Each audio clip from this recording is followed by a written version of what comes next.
Bruce Lee in the final completed film he ever made. And if you've ever...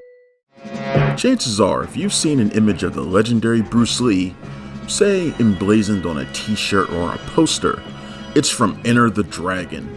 You know, poised, ready to strike. 3 bloody scratches on his ripped abs.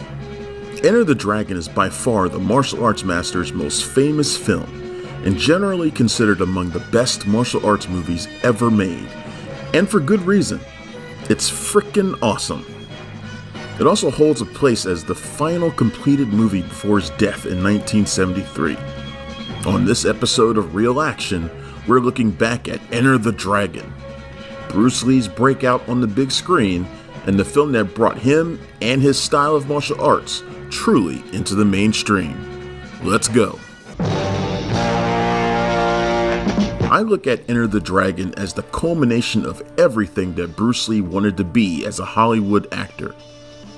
Lee only completed 2 English-speaking film roles in his too short career, but his charisma was always undeniable, and this was the role that allowed him to shine. But it also showed the potential for what could have been if he hadn't died so young. Enter the Dragon is a little bit of everything. Kung Fu, James Bond spy film, and even had elements of blaxploitation and kitsch.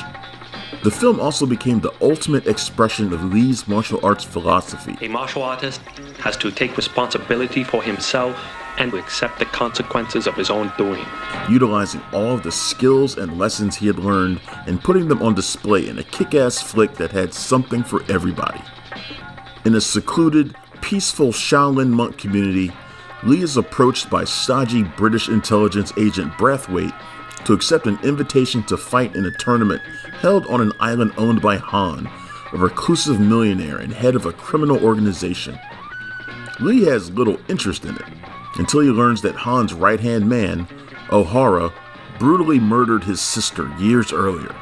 It isn't long before Lee is sailing to the island to get revenge and take down Han for good. Bruce Lee was coming off the massive success of his directorial debut, The Way of the Dragon, and so Golden Harvest and Warner Brothers wanted to capitalize on that by gearing Enter the Dragon to as wide an audience as possible.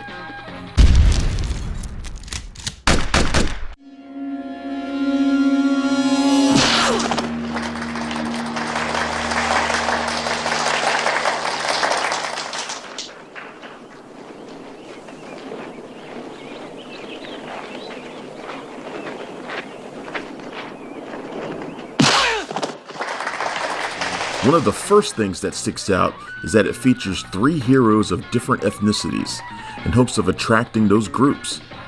Joining Lee were journeyman actor John Saxon as Gambling Man Roper and newcomer Jim Kelly as Williams, a cool cat with a mean fro.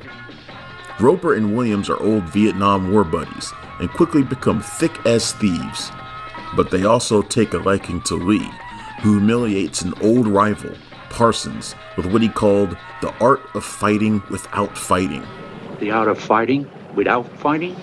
This idea of being formless is central not only to Enter the Dragon, but to Bruce Lee as a whole, who had built his Jeet Kune Do philosophy around it.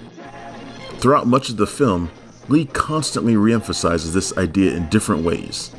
Like here, in a conversation with his master, probably based in some way on Lee's former sensei, Ip Man.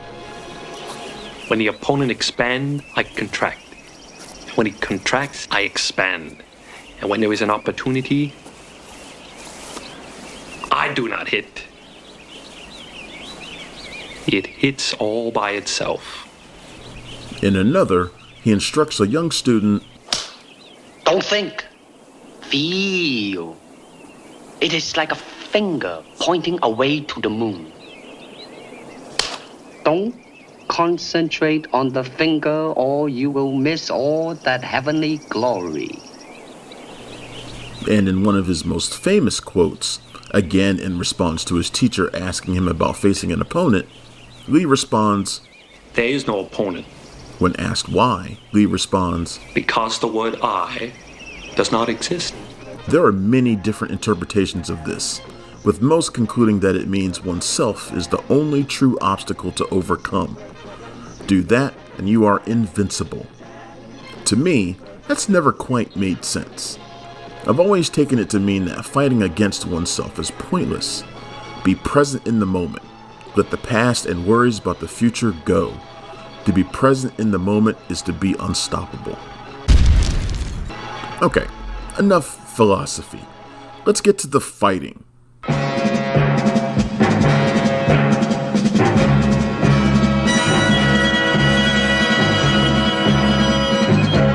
Han's Island is both the perfect battleground and a hedonistic paradise.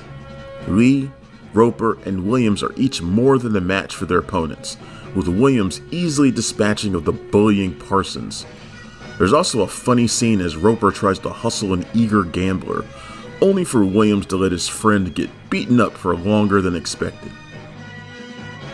That night, Lee breaks curfew and goes off to investigate, easily discovering Han's secret drug operation and locating beautiful undercover agent May.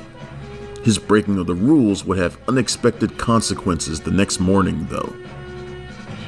Enter the Dragon isn't just a showcase for Lee, but for loads of martial arts heavyweights on the big screen. I mentioned Jim Kelly earlier. When I was a kid, Jim Kelly was my personal favorite martial arts actor, not only for this film but for what he would do next. His solo outing in Black Belt Jones, Hot Potato, and in 3 the Hard Way. Dating dude in the world, Yang Ze, aka Bolo Yeung. He plays Han's muscular enforcer, and the next morning after Lee's breaking of curfew, Bolo literally crushes Han's failed security guards. Later, in a scene that still haunts me to this day, Williams is called into Han's office where they have a fateful conversation about Williams' ego and whether he'll be ready for defeat when it comes.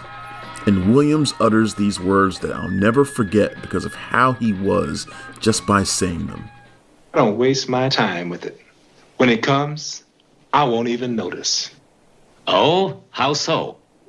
I'll be too busy looking good. So freaking cool, man. Of course, he didn't follow that up with, Man, you come right out of a comic book. before being beaten and killed in a one-on-one fight by Han and his artificial metal hand like some kind of Bond villain. Edible screen battles. Lee eventually gets his showdown with O'Hara and uses his incredible speed and striking to humiliate the Bruiser, who embarrasses himself and Han by trying to kill Lee with broken bottles.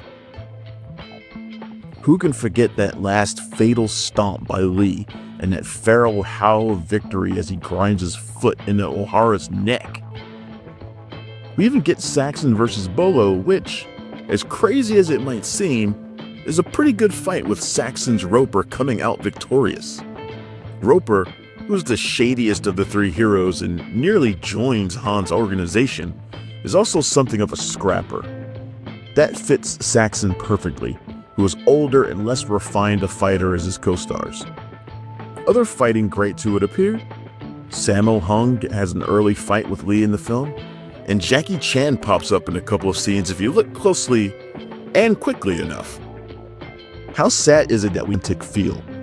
The late Bob Wall, who had starred with Lee in The Way of the Dragon and would also have a role in Game of Death, played the bruising O'Hara.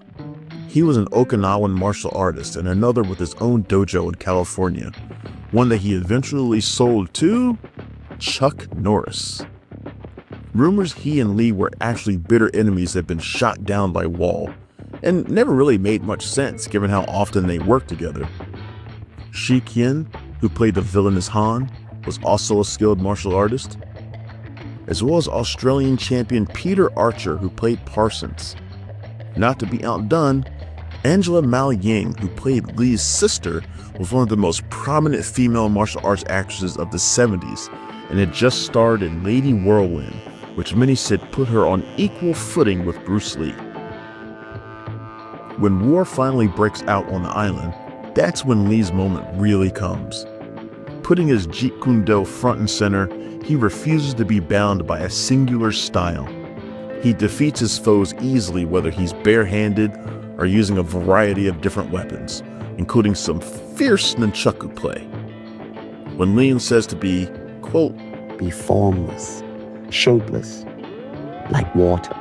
he lives by it. He flows so swiftly, so effortlessly, as to be untouchable. The fight with Han is brutal, but also a little bit silly the way Han can detach his fake hand and add different weapons to it. But ignoring that, it's another chance for Lee to hammer home his core theme. In a desperate bid to win, Han enters his Hall of Mirrors, getting the advantage over Lee. That is until he remembers an earlier teaching, quote, destroy the image and you will break the enemy.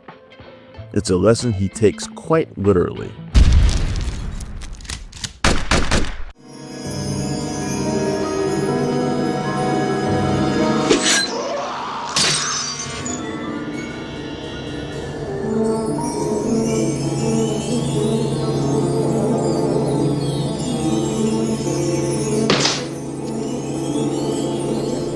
5 years after Lee's death, to Frankenstein together a cut of Lee's final film, Game of Death, which, let's be honest, was an impossible undertaking and kinda looked like it.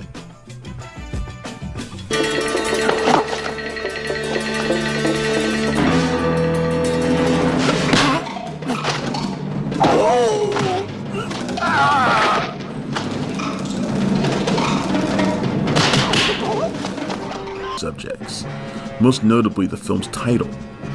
Dragon was Bruce Lee, and this was going to be his big coming out party as a megastar. Obviously, he won that battle. Lee was right as well. Enter the Dragon was a massive hit, earning $350 million worldwide, which is roughly $1.2 billion when adjusted for inflation. At a budget of just $850K, it's one of the most successful movies of all time. Reviews were mixed at the time, and you'll still find a few people who like Lee's other work better, but Enter the Dragon has more than stood the test of time as one of the greatest martial arts movies ever made. For fight fans like yours truly, it's so good that when Bruce Lee delivers a line like, "Boards don't hit back," it actually sounds badass. Boards don't hit back. Enter the Dragon gets 9 out of 10 Stallones.